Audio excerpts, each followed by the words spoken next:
1995 में एक फिल्म आई थी कूली नंबर 1, ये पीछे उसका गाना है जिसको मैंने थंब में दिया है। आनंद मिली ने संगीत दिया था, गोविंदा करिश्मा कपूर पर यह गाना फिल्माया गया था। और आज की सियासत में शशि थरूर और नरेंद्र मोदी पर यह गाना बिल्कुल फिट बैठता है।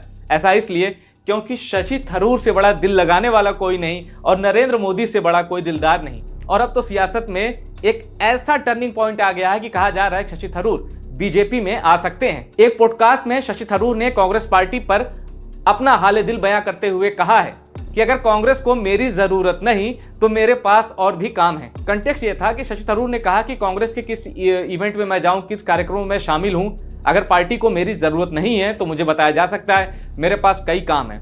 शशि थरूर ने जब ये कहा कि मेरे पास कई काम है तो लोगों को लगा कि ये सीधा इशारा है, वो बीजेपी में जा सकते हैं।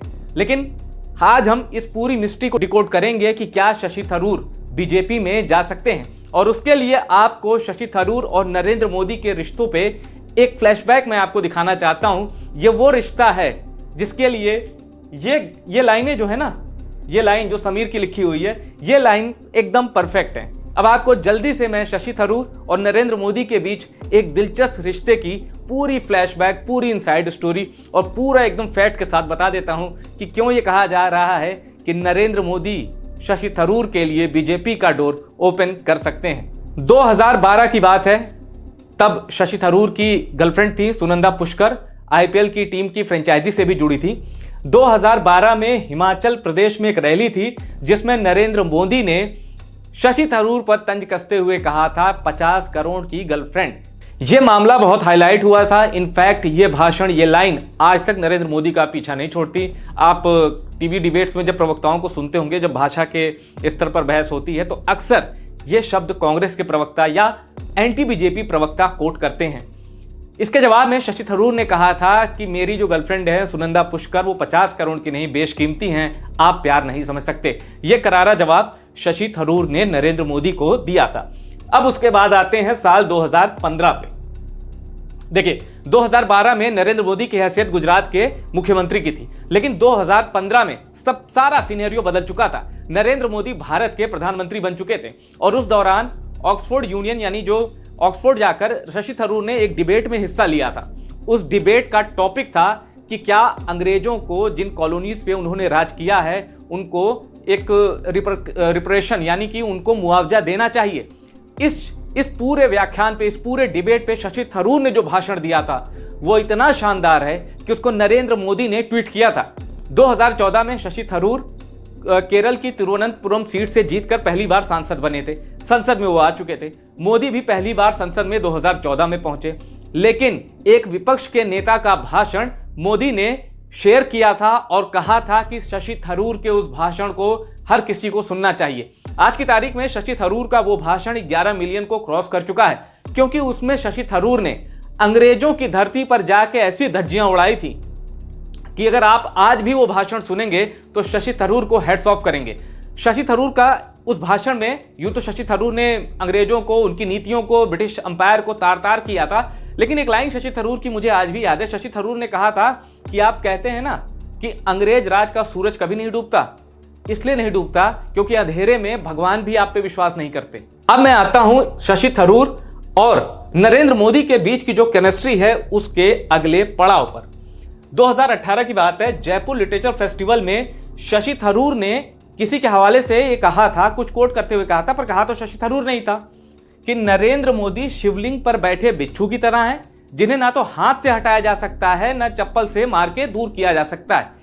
इस बयान के बाद बहुत बवाल हुआ था, लेकिन नरेंद्र मोदी की एक खासियत है, वो जब राजनीतिक शैली में होते हैं, चुनाव प्रचार के बीच होते हैं, तब तो वो जमकर अटैक करते हैं, पर अपने ऊपर किए गए अटैक को वो तब तक नहीं गिनाते या तब तक उस पर कोई काउंटर अटैक नहीं करते हैं जब तक इलेक्शन ना हो। कहने का मतलब यह है कि ऐसे कई मौके आए जब लोगों ने नरेंद्र मोदी को बहुत भला बुरा कहा, पर मोदी ने उसके बदले चुप्पी ही साधी।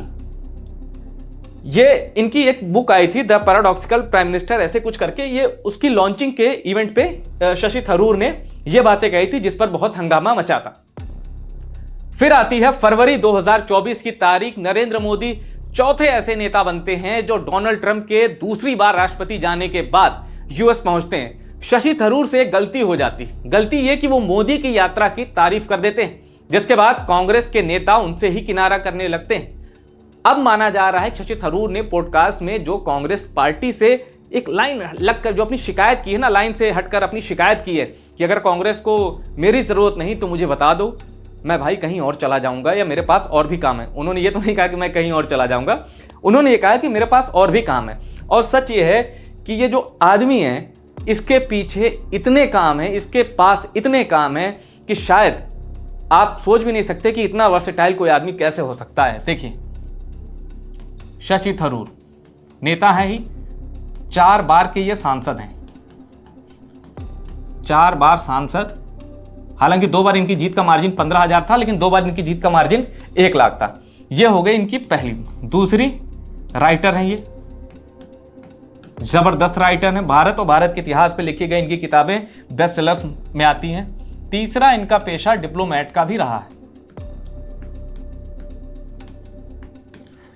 यूएन में बहुत लंबा अरसा इन्होंने सर्व किया है, सालों इन्होंने सर्व किया है। विदेश राज्य मंत्री के तौर पे भी यूपीए सरकार में ये अपनी सेवाएं भारत को दे चुके हैं। अब ये 3 हो गए। अब मैं बताता हूं शशि थरूर के पास चौथा।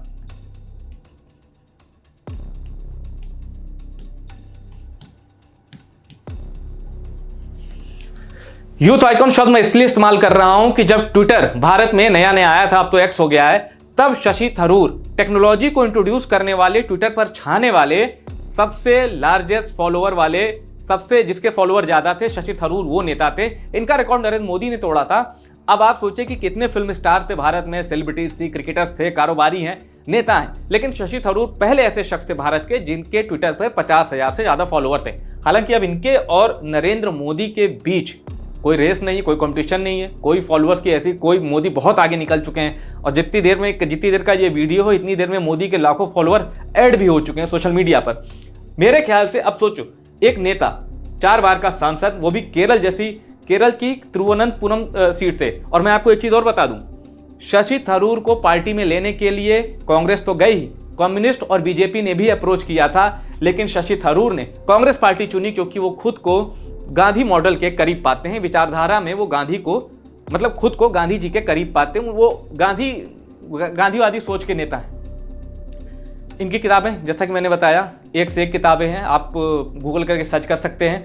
और फैक्ट के साथ ये हमले करते हैं अपनी किताबों में, विपक्ष पे हमले करने हुए, सत्ता पे हमले करने हुए। और इनकी किताबों में कांग्रेस के लिए भी आलोचनात्मक टिप्पणियां रहती हैं।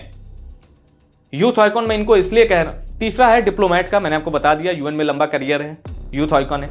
अब इसके अलावा शशि थरूर संसद में वो आवाज हैं जिसको एक कंस्ट्रक्टिव अप्रोच का नाम दिया जा सकता है। अब ये किसे पसंद आता है किसे नहीं, ये तो मैं नहीं कह सकता, पर अगर शशि थरूर बीजेपी का दरवाजा खटखटाते हैं तो यकीन मानिए नरेंद्र मोदी खुद दरवाजा खोलेंगे।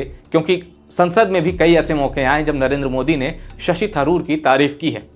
और बीजेपी पर एक आरोप लगता है कि इस पार्टी में पढ़े लिखे सांसद कम हैं। शशि थरूर ऐसे सवालों का एक फुल स्टॉप हो सकते हैं, क्योंकि यह अकेला आदमी 100 पढ़े लिखे के बराबर है।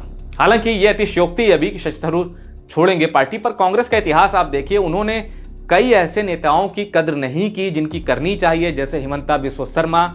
कांग्रेस को पता था कि अगर हिमंता बिस्वा शर्मा को सीएम नहीं बनाएंगे ये पार्टी तोड़ देगा। ये जानते हुए भी कांग्रेस ने गौरव गोगोई की खातिर हिमंता से किनारा किया। उसके बाद असम में बीजेपी का राज आ गया और नॉर्थ ईस्ट में भी बीजेपी मजबूत हो गई। ऐसे कई उदाहरण हैं। गुलाम नबी आजाद ने पार्टी छोड़ी, ऐसे कई नेता हैं जिन्होंने कांग्रेस छोड़ी है। तो कोई ठीक नहीं, कोई इसमें संशय नहीं कि ये नेता भी पार्टी छोड़ सकता है। और अगर शशि थरूर ने पार्टी छोड़ी तो उसका सबसे बड़ा फायदा बीजेपी को होगा, क्योंकि केरल में अभी बीजेपी की पहला कोई सांसद जीता है, सुरेश गोपी, जो वहां के पॉपुलर एक्टर हैं। केरल में पैर जमाने के लिए बीजेपी बहुत लंबे समय से संघर्ष कर रही है और वहां का एक रक्त रंजित इतिहास रहा है वामपंथी दलों के बीच और बीजेपी के कार्यकर्ताओं के बीच क्लैश का।